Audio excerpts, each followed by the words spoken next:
ഒരാൾ ഒരു ദിവസം എത്ര സ്വപ്നം കാണും? ഉറക്കത്തിൽ മാത്രമല്ല, ഉണർവിലും നമ്മൾ സ്വപ്നം കാണാറുണ്ട്. യഥാർത്ഥ സ്വപ്നങ്ങൾ ഉണർന്നിരിക്കുക തന്നെ വേണം.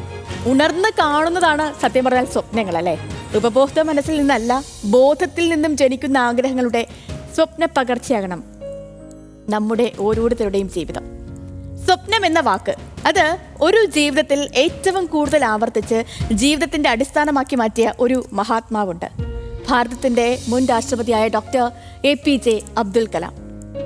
ഉറക്കത്തിൽ കാണുകയും ഉണരുമ്പോൾ മാഞ്ഞു പോവുകയും ചെയ്യുന്ന വെറുമൊരു പരിമിത അർത്ഥത്തിലല്ല, ഉറങ്ങാൻ അനുവദിക്കാത്തതിന് നമ്മെ വേട്ടയാടുന്നത് എന്താണോ അതാണ് യഥാർത്ഥ സ്വപ്നമെന്നാണ് APJ അബ്ദുൽ കലാം ലോകത്തോട് വിളിച്ചു പറഞ്ഞത്. അപ്പോ ജ്വലിക്കുന്ന മനസ്സോടെ അഗ്നിച്ചിറകുകളുമായി പറന്നുയരാൻ നമ്മെ പ്രചോദിപ്പിക്കുന്നതാകണം നമ്മുടെ ഓരോരോരോ സ്വപ്നങ്ങളും. നിറവുള്ള ഏറെ സ്വപ്നങ്ങൾ കണ്ടുകൊണ്ട് നമുക്ക് ആരംഭിക്കാം ഈ സുന്ദരമായ ദിനം, ഈ സുന്ദരമായ വാർത്താ പ്രഭാതം.